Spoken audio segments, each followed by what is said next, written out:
Senator Michael Bennet, thank you for your time. Welcome to Next. Thanks for having me. It's great to be here. Let's talk about an issue that I know you've heard a lot about, TPP. Do Colorado voters deserve to hear your final position before they vote for or against you? Well, I think Colorado voters and I have been in a conversation about this, and it seems to me that this is probably dead on arrival because of what Mitch McConnell has said last week. My hope over the long term, though, is that we get to a place in our political debate where we can once again be in the position to have the United States setting the rules for trade in Asia, rather than having China set the rules for trade in Asia, which is what's going to happen if we just walk away from this negotiation altogether. There may be flaws in the agreement, there may be challenges that we need to overcome, but I think Republicans and Democrats together need to work together to try to overcome those challenges so that our participation in that region of the world remains a leadership position. Bernie Sanders has told us where he stands. Hillary Clinton has told us where she stands. Donald Trump has told us where he stands. Your opponent, Darrell Glenn, has told us where he stands, although it took him a little while to get there. Why don't we get to hear where you are? Let me be clear about that. Yeah. I'm open to having the trade agreement pass, but not in isolation, not by itself, and not without addressing the very real concerns that people have that have been displaced by trade agreements in the past or feel like they'd be displaced by this agreement. The question for me is, does Washington have the capacity to be able to walk and chew gum at the same time? There's a lot of reasons why people are skeptical that Washington does. And if the vote were held tomorrow without any changes to it, I couldn't support it. So I hope that's clear enough for you. That is clear. But what I really hope is that we can preserve the opportunity for the United States to assert its leadership position. For our geopolitics, this is enormously important for us to participate in these economies. And by the way, that's also true for our economy. Colorado's farmers and ranchers, depend heavily on export markets. And one of the things that's poorly understood about trade in this country is that we're not the ones putting tariffs on our products. It's countries across the world that are putting tariffs on our products in order to prevent us from being able to sell into those countries, and that's what I hope we can change. But obviously the politics of this today, for all the reasons you said, are not conducive to getting moving forward. And I think that's just realistic. So let's take Mitch McConnell at his word that it's dead unless a new president wants to revive it. A President Clinton would not do that. Right. A President Trump would not do that. Right. So then what would a Senator Bennet do to lead on this issue in the absence of presidential movement? I think what we need to do, I think that to the degree that there's senators that feel that America's engagement with the world on economic terms is important to our national security and important to our geopolitical position in the world, we need to voice those concerns, and we need to make sure this thing doesn't just die and is forgotten forever. This specific agreement may be dead. It may be dead. But our relationship in that part of the world is something that we need to find a way to maintain. Look, here's the way I've thought about it as a voter at home. When I hear the leading Democratic presidential candidate and Bernie Sanders, and when I hear the leading Republican candidate Trump and Ted Cruz, what I'm hearing is not just that this trade agreement is bad, but that trade is bad. I disagree with that. Since we've talked about Bernie Sanders here, you decided to support Hillary Clinton with your vote as a superdelegate. Colorado Democrats asked you to support Bernie Sanders. You've explained before why you decided to support Hillary Clinton. I don't know that I have a firm understanding, though, of why you weren't there at the Democratic National Convention when it was time to actually put your vote on the record. You were the one person absent. I don't know who else was absent or not there. I had 1.5 days that I felt that I could spend at the convention. I wanted to spend the rest of the time here in Colorado, and I'm glad that I did. So you were trying to duck the heat of that moment? Not at all. Nobody has suggested that. I was at all 4 days of the convention the last time, and I just felt that it was too long, too much time away from my family, too much time away from the state, and 1.5 days was exactly the right amount. Understand that you focus on federal issues. You're also a citizen of this state, and it's a state where people are talking about the idea of an open primary or caucus process. That would certainly change the lay of the land. What are your thoughts on that? I think in general, I support easier access to the ballot than not, and that's why I support the open primary. Okay. So you've agreed to a debate on 9 News next Tuesday, October 11th. We're looking forward to that. I would feel hypocritical, though, if I didn't ask you about the debates that are not happening in this race. It's the lone televised debate that I'm aware of in the U.S. Senate race. I understand that the polls show that it's not a competitive race, but why not debate your opponent? Well, we are debating. You just made the point that we're debating on the largest broadcaster in Colorado, and I also have heard in a studio audience of more than 200 people.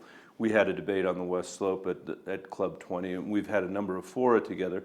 My opponent turned down the Denver Post debate. That's the signature newspaper in the state of Colorado, and our reaction to that was to say he doesn't get to pick and choose which debates he's in, and his unwillingness to do that has led us to the place we are. So I look forward to the debate next week. I'm glad we're doing it because your channel does get so many viewers.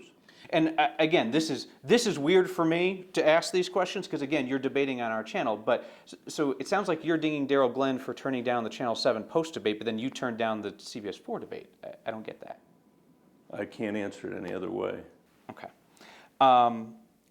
Let's talk about kind of the tone overall, the political climate. Democrats have been making the argument against Donald Trump that goes beyond politics, goes beyond ideology. The idea that he is, one, unfit for the office, and two, that he would be a danger if elected.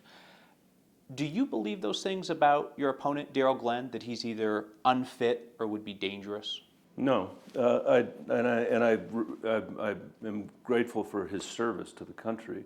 I do think that his position that he's taken, that he can't work with any elected Democrats, that he's running against Democrats, he's running against evil, and that the problem with Washington, as he said over and over again during his primary debate, is that the Republicans in Washington have been too collaborative, that he can't support Mitch McConnell to be leader of the Republican Party in the Senate because he's been conspiring with Barack Obama against the country. I think that would be an enormously unhelpful approach and not a constructive approach with respect to Colorado, which is a third Democratic, a third Republican, and a third independent. You need to work with everybody to represent the state, and I think over the last 7 years I've demonstrated not just a willingness to do that, but an enthusiasm about doing that. That puts us in a diametrically different approach from each other. So I don't know that I'm asking you to compliment your opponent here, but just to help us understand the difference, what is the divider then between Daryl Glenn and Donald Trump that in your mind, actually, you know what, I didn't ask you. Do you believe that Donald Trump is unqualified to be president? I do. Okay, do you believe that he would be a danger to the country if elected? Well, I think I'm not going to say it that way, but I think he's unqualified, sure. Okay, so then, all right, then let's just drill down on that. What would make Daryl Glenn, in your mind, a bad choice, but not unqualified, whereas Donald Trump is unqualified? What I just said to you, an unwillingness, a stated unwillingness to work with the other side, a stated observation that the problem with Washington is that Republicans have been too collaborative. I have had no trouble finding Republicans to work with, to pass a farm bill, to get rid of No Child Left Behind, pass a new elementary and secondary school act, to reform the Food and Drug Administration so that drugs are actually approved and getting to patients, to work on immigration as part of the Gang of Eight. No shortage of people that I've had the opportunity to work with. And to say that you're going to go back to Washington and not work with the other side, I think would be destructive for our state and for the country. We've seen that movie back there. There are people back there that can't work with anybody on the other side. And if people think that's the right approach, they should vote for my opponent. If they want somebody who's going to work with anybody to get the job done for the country, that is my approach. What do you think the chances are that Iran cheats on the nuclear deal? Very high. And you're confident that the systems are in place that it could be caught? I think it would be caught. Is that a flawed deal that you felt compelled to support? We talked at length about TPP as a flawed deal that you couldn't support. As you look back on that deal, any regrets? None. If you look at where we were when I voted on that deal, Iran had 10 bombs worth of enriched uranium, and by everybody's estimates, they were within 2 or 3 months of breaking out to a nuclear bomb. Because of that deal, Iran no longer has the enriched uranium necessary to build one bomb. It's poured cement into its plutonium reactor in Iraq, destroying the plutonium reactor. And it no longer is spinning nearly as many centrifuges as it was before, making more enriched uranium. And on top of all of that, there are international inspectors from all over the world that are inspecting Iran's nuclear program from beginning to end. Does that mean they won't cheat? No. Does that mean I trust Iran? No. Are we better off today from a nuclear point of view, from the nuclear threat, than we were when I voted for that deal? I think absolutely. And I would say that people like my opponent and also Donald Trump, who, by the way, is for nuclear proliferation of weapons to places like South Korea and Saudi Arabia, which I think is far more dangerous than anything we're talking about here. My opponent has said that he would rip up the deal with Iran. And so my question to him is, would you take the 12 tons of enriched uranium that Iran sent out of Iran and send it back? Are you going to go take the cement out of the plutonium reactor so it functions, so that Iran can be 2 to 3 months away from building a nuclear weapon and doing it in secret without the eyes of the international community? That's the counterfactual here.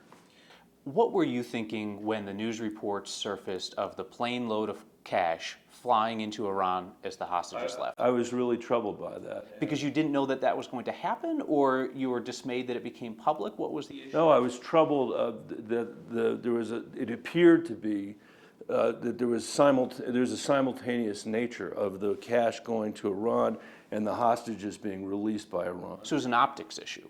Well, I didn't know, but I was worried because the position of the United States of America, and it's the appropriate position, is that we do not pay ransom for hostages. That is an enormously important position for us to have and to vindicate. And when I went back to Washington, I had a classified briefing the first 2 days I was back there, maybe it was the first 3 days I was back there, and I'm satisfied by the answers that I got.